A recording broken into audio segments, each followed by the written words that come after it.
اعوذ باللہ من الشیطان الرجیم بسم اللہ الرحمن الرحیم وبہ نستعین وصلی اللہ علی سیدنا محمد واہل بیتہ الطیبین الطاہرین اللہم صلی علی محمد وعلی محمد وعجل فرجہم۔ یہ 11th لیکچر ہے اس کتاب کا 3 منٹ قیامت کے۔ یہ جناب کہتے ہیں کہ میں جوانی سے ہی میرے والد نے مجھے سکھایا تھا کہ بیت المال کے نسبت اور حق الناس کی نسبت بہت ہوشیار رہنا اور بہت کیئرفل رہنا، کہیں ایسا نہ ہو کہ تمہاری گردن پہ کوئی حق الناس آ جائے، اور مخصوصاً اگر کوئی بیت المال کا حصہ تمہاری گردن پہ باقی رہ جائے اور تمہارے ذمے آ جائے تو اسے نبھانا اور بٹھانا بہت ہی سخت کام ہے۔ اس لیے بیٹا بہت دھیان رکھنا، بہت کیئرفل رہنا کہ تمہاری گردن پہ کسی حق الناس نہ آ جائے یا بیت المال نہ آ جائے۔ تو یہ کہتے ہیں کہ میں بچپن سے ہی بہت زیادہ کیئرفل رہتا تھا کہ میرے ہاتھوں کسی انسان کا، کسی شخص کا کوئی مالی نقصان، جانی مالی نقصان نہ ہو جائے، کیونکہ اگر حق الناس گردن پہ آ جائے تو بہت کام سخت ہو جاتا ہے۔ اور یہی بات جو ہمارے بابا نے ہمیں سکھائی تھی وہ میں کئی بار مسجد اور ممبر میں سخنرانی میں، اسپیچ میں، لیکچر میں سن چکا تھا، تو اس لیے یہ بات میرے اندر بہت گہرائی سے اتر چکی تھی، اس لیے میں بہت زیادہ کیئرفل رہتا تھا اس معاملے میں۔ اسی لیے جب میں سپاہ میں تھا اور وہاں کے ٹریننگ سینٹر میں اور وہاں کے آفس میں کام کرتا تھا تو میں بہت زیادہ شدت سے کیئرفل رہتا تھا کہ جب بھی میں وہاں کے آفس میں ہوں تو میں کوئی اپنے پرسنل کام میں انوالو نہ ہو جاؤں۔ یعنی میرے آفس کے جو ٹائمنگز ہوتے تھے 9 بجے سے 6 بجے تک، اس میں کوشش کرتا تھا کہ میں کوئی بھی پرسنل کام انجام نہ دوں، اور اتفاقاً کوئی پرسنل کام آ ہی جاتا تو پھر اس پرسنل کام کا جبران کرنے کے لیے، اس کو کمپنسیٹ کرنے کے لیے، اس کی بھرپائی کرنے کے لیے میں ایکسٹرا گھنٹے کام کرتا تھا۔ اب دیکھیں میں آپ کو یہاں بتا دوں، جب ہم پرسنل کام کی بات کر رہے ہیں تو یہ جناب کس چیزوں کی طرف اشارہ کر رہے ہیں، کیونکہ ہمارے کلچر میں یہ بہت ڈسکس نہیں کیا جاتا ہے، لیکن جب ہم کہتے ہیں کہ آفس آورز میں آپ پرسنل کام انجام نہ دیں، یعنی یہ کہ اگر آپ کو کوئی کال آ جاتا ہے اور وہ آپ کا آفس کا کال نہیں ہے، پرسنل کال ہے، چاہے پھر وہ آپ کے والدین کی طرف سے ہو، آپ کی زوجہ کی طرف سے ہو، آپ کے بھائی بہن کی طرف سے ہو، یا پھر آپ واٹس ایپ چیک کر رہے ہیں، یا پھر واٹس ایپ پہ ویڈیو دیکھ رہے ہیں، یا پھر آپ کسی کو میسج کر رہے ہیں، یا پھر آپ اپنی مثلاً شاپنگ لسٹ بنا رہے ہیں، یا کوئی بھی ایسا کام جو آپ کے آفس کے کام سے ریلیٹڈ نہیں ہے، تو پھر یہ ہو جائے گا آپ کا پرسنل کام۔ یعنی یہ کہ اگر میں 9 بجے سے 6 بجے تک آفس جاتا ہوں اور 9 بجے سے 6 بجے تک کام کرنے کے لیے آفس والوں سے پیسے لے رہا ہوں، اور اس میں تقریباً 1 گھنٹہ اگر میں اپنا پرسنل کام انجام دے رہا ہوں، جس میں میرے میسیجنگ ہے، لسٹ بنانا ہے، آن لائن شاپنگ ہے، یا جو بھی اس طرح کا کام، تو یہ سارا پیسہ میری گردن پہ جمع ہوتا ہے اور میں اس کمپنی کے لیے بدہکار بن جاتا ہوں۔ یعنی یہ کمپنی کے نسبت میری گردن پہ ایک ادھار چڑھ جاتا ہے کہ جو قیامت کے دن مجھ سے پوچھا جائے گا کہ تم نے اتنے پیسے تو لیے لیکن کام تم نے اتنا نہیں کیا۔ اور مخصوصاً اگر آپ ایک اسلامک کنٹری میں ہیں، اور اسلامک کنٹری میں جہاں بیت المال ہے جو کہ خمس کے پیسوں سے اور امام کے پیسوں سے چلتا ہے، تو یہ بیت المال جو ہے یہ اس میں ہر وہ سٹیزن جو کنٹری کا ہے اس کا ایک حصہ ہوتا ہے۔ تو اگر آپ وہ بیت المال لیتے ہوئے اگر آپ اپنے کام میں کوتاہی کرتے ہیں تو پھر یہ بہت بڑی ذمہ داری ہماری گردن پہ چڑھتی ہے۔ تو یہ اسی طرف اشارہ کر رہے ہیں، کہہ رہے ہیں کہ جب بھی میں آفس میں ہوا کرتا تھا تو میں کسی بھی پرسنل کام میں انوالو نہیں ہوتا تھا۔ میری حد اکثر کوشش کرتا تھا، میکسیمم کوشش یہی کرتا تھا کہ میں کوئی بھی پرسنل کام میرے ورکنگ آورز میں انجام نہ دوں، اور اتفاقاً کچھ ایسا آ جاتا اور مجبور ہو جاتا کہ میں میرا کوئی پرسنل کام انجام دے دوں، تو پھر فوراً میں میرے ورکنگ آورز کو 6 بجے کی جگہ 7 بجے تک، 7 بجے کی جگہ 8 بجے تک بڑھا کر اسے کمپنسیٹ کرتا تاکہ میری گردن پہ کوئی بیت المال باقی نہ رہے۔ اور ہمارے number of hours every day ہم جو کام کرتے تھے وہ ہمیں رجسٹر کروانا پڑتا تھا کہ ہم نے روز کتنے گھنٹے کام کیے۔ تو کبھی کبھی میں اپنے نمبر آف آورز کم لکھواتا تھا تاکہ کہیں جانے انجانے میں مجھ سے کوئی پرسنل کام نہ ہو جائے، اور اس کے بدلے اگر میں بیت المال سے سیلری لے لیتا ہوں تو میری گردن پہ یہ باقی نہ رہ جائے۔ اسی لیے میں اکثر میرے تھوڑے نمبر آف آورز کم لکھواتا، یا پھر میں ایکسٹرا نمبر آف آورز کام کرتا اور اس کے عوض میں، اس کے بدلے میں کوئی سیلری نہیں لیتا تھا۔ اور ہمیشہ میرے دل میں یہ خیال رہتا تھا کہ سیلری کم مل جائے مشکل نہیں ہے، لیکن حلال ہو یہ میرے لیے بہت زیادہ امپورٹنٹ ہے۔ اس لیے میری پوری کوشش ہوتی تھی کہ میری سیلری کا ایک ایک روپیہ، ایک ایک سکہ، ایک ایک سینٹ حلال ہو۔ اور آفس میں بھی میں بہت زیادہ کوشش کرتا تھا، جتنا ہو سکتا تھا کوشش کرتا تھا کہ جو بھی کام مجھے دیا جا رہا ہے وہ پوری کامیابی کے ساتھ اور پورے کمال کے ساتھ اسے انجام دوں. یعنی کوئی بھی کام جو مجھے دیا جاتا وہ میں ناقص نہیں رکھتا، وہ میں انکمپلیٹ نہیں چھوڑتا، اور کوشش کرتا کہ اسے نہ صرف کمپلیٹ کروں لیکن بیسٹ پاسبل وے میں کمپلیٹ کروں. اور یہ ساری چیزیں میرے نامہ اعمال میں لکھی گئی تھی. تو وہ ملک جو میز کے پیچھے بیٹھا ہوا تھا اس نے کہا کہ خدا کا شکر کرو کہ تمہارے گردن پہ کوئی بیت المال نہیں ہے. اگر بیت المال تمہاری گردن پہ ہوتا تو تم یہاں پر بہت لمبے زمانے تک اس وادی میں رکے رہتے، اور ہر وہ ایرانی شخص جس کا حصہ بیت المال میں ہے اس سے تمہیں رضایت لینی پڑتی کہ تم نے اس کے بیت المال میں اس نے جو کنٹریبیوٹ کیا ہے اس بیت المال میں سے سیلری لیتے ہوئے تم نے اپنے پرسنل کام انجام دیے، اس بیت المال سے پیسے لیتے ہوئے تم نے کام میں کوتاہی کی ہے. تو تمہیں ہر وہ سٹیزن جو گزر چکا ہے اور جو آنے والا ہے ان تمام لوگوں سے تمہیں رضایت لینی پڑتی. تو خدا کا شکر کرو کہ تمہاری گردن پہ کوئی بیت المال باقی نہیں ہے. اور وہیں میں دیکھ رہا تھا کئی ایسے لوگ تھے جو بڑی گرفتاری میں مبتلا تھے، بڑی مشکل میں پھنسے ہوئے تھے. کیونکہ جب وہ اپنا کام انجام دے رہے تھے تو انہوں نے بیت المال کی رعایت نہیں کی، بیت المال کے معاملے میں کیئرفل نہیں تھے. بس سوچا کہ بیت المال ہی تو ہے، پیسہ ہی تو ہے، اس کے بارے میں کیا اتنا سوچ. اچھا یہ بتاتا چلوں کہ وہاں پر زمان بالکل نہیں تھا. اسی وجہ سے میں ایسے لوگوں کو بھی دیکھ پا رہا تھا جو مجھ سے پہلے دنیا سے چلے گئے تھے، اور ایسے لوگوں کو بھی دیکھ پا رہا تھا جو میرے بعد دنیا سے جانے والے تھے، یعنی جن کی ابھی تک موت واقع نہیں ہوئی تھی لیکن آئندہ میں موت واقع ہونے والی تھی. وہاں میں کتنے ایسے لوگوں کو دیکھ رہا تھا جنہوں نے بیت المال سے پیسوں کو چرایا تھا، بیت المال کے پیسے چرائے تھے اور وہاں مشکل میں پھنسے ہوئے تھے. بیچاروں کی حالت ایسی تھی کہ جب تک وہ ہر سٹیزن اس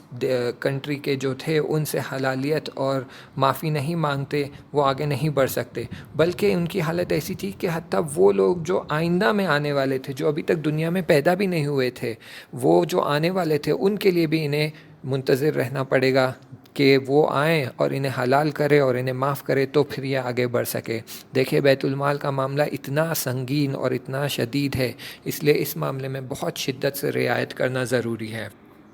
اور اسی کتاب میں میرے نامہ اعمال میں ایک صفحے پہ ایک مطلب لکھا ہوا تھا کہ جب میں نے اسے پڑھا تو بہت شدت سے ڈر گیا، کیونکہ بیت المال کا معاملہ تھا. مجھے بہت اچھے سے یاد ہے کہ میرے ایک دوست نے کچھ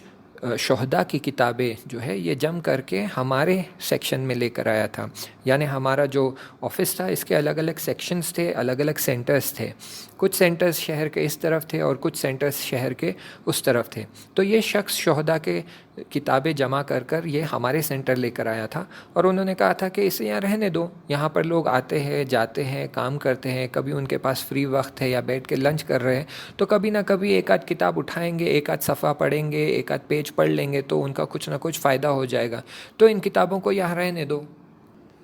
اور یہ بہت اچھی کتابیں تھیں. تقریباً 1 سال تک یہ کتابیں وہاں پڑھی رہی، اور پھر کچھ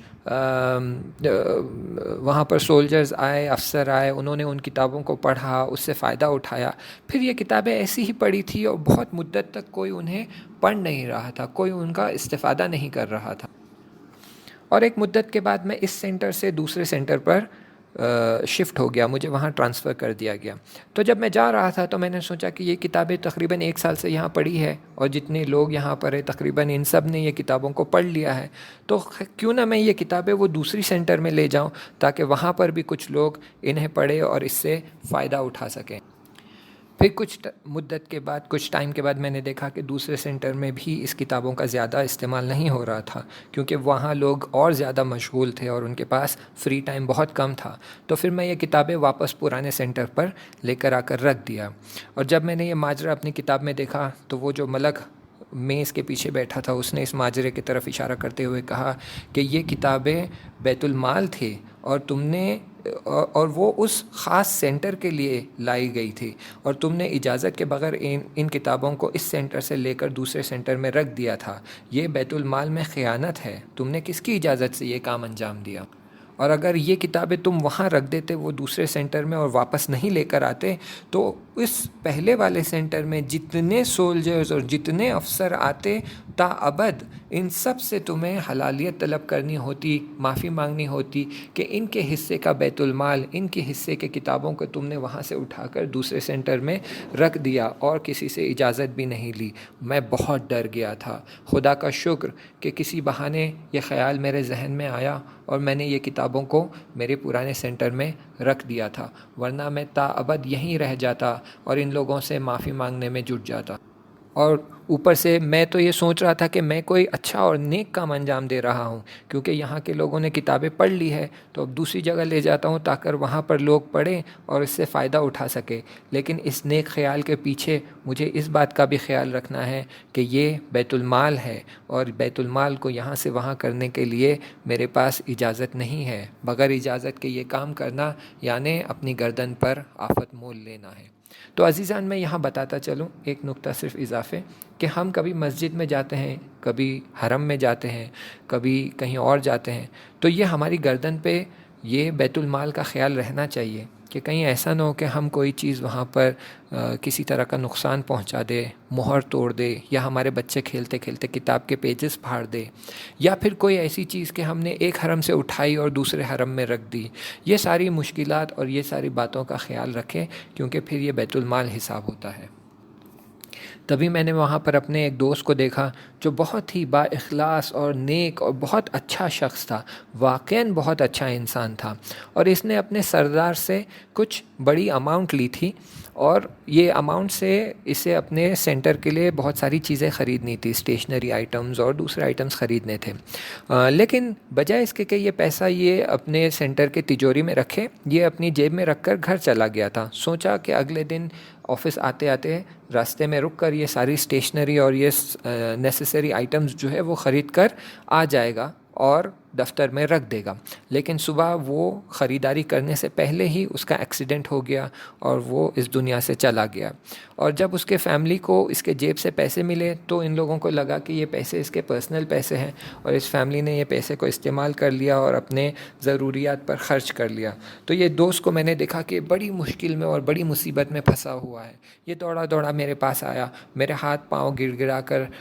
تھام کر رونے لگا، کہا کہ اگر ممکن ہے تو کیا تم میرے خانوادے کو، میرے فیملی کو بتا سکتے ہو کہ یہ پیسہ میرا نہیں تھا، یہ پیسہ بیت المال تھا، یہ بیت المال کو تم ان سے کہو کہ لوٹا دو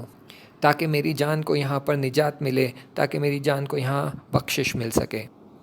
کچھ بزرگان واقعاً سچ کہتے تھے کہ موت بول کر نہیں آتی، بنا بتائے آ جاتی ہے، اس لیے ہر چیز کے لیے بہت کیئرفل رہنے کی ضرورت ہے۔ بیت المال اگر ہماری گردن پہ ہے یا کسی کا حق الناس ہماری گردن پر ہے تو اسے جلدی سے جلدی بتا دیجئے، جلدی سے جلدی لوٹا دیجئے اور جلدی سے جلدی نپٹا دیجئے۔ کیا پتہ کب موت آ جائے، بجائے اس کے کہ ہم اسے ٹالتے رہیں، سوچتے رہیں کہ ہاں ابھی تو وقت ہے، کل دے دوں گا یا پرسوں دے دوں گا یا ایک ہفتہ بعد دے دوں گا، یا پھر مثلاً خمس کا معاملہ ہے، کئی لوگ سوچتے ہیں کہ ہاں خمس ہے، حساب کر دیں گے، دے دیں گے، ایک ہفتہ بعد دے دیں گے، ایک سال بعد دے دیں گے، 2 سال بعد دے دیں گے، ابھی تو حساب ہی کہاں ہوا ہے۔ ایسا نہ سوچے عزیزان، یہ پھر ہماری گردن پر اگر باقی رہ جاتا ہے تو پھر وہاں پر حساب کتاب میں بہت سختی کی جاتی ہے۔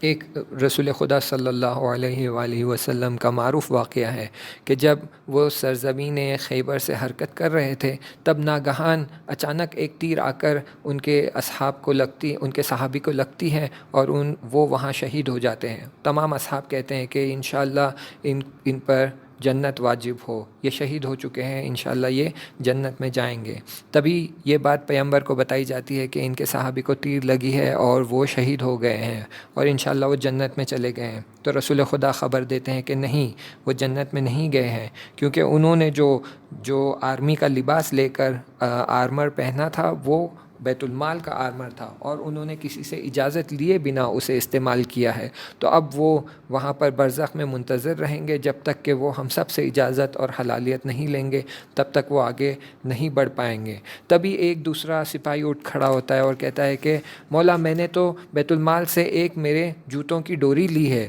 اور کسی سے پوچھا بھی نہیں۔ تو رسول خدا فوراً فرماتے ہیں، کہتے ہیں کہ فوراً اسے لوٹا دو اس سے پہلے کہ وہ تمہارے پاؤں میں دوزخ کی آگ کو نہ بن دے۔ اور عزیزان، یہی نکتہ ہے کہ میں بھی اس بات کی طرف متوجہ ہو گیا تھا کہ بیت المال کے معاملے میں بہت زیادہ دقت کی ضرورت ہے، اور خدا کا شکر کہ میں بیت المال کے معاملے میں بہت زیادہ کیئرفل رہا ہوں۔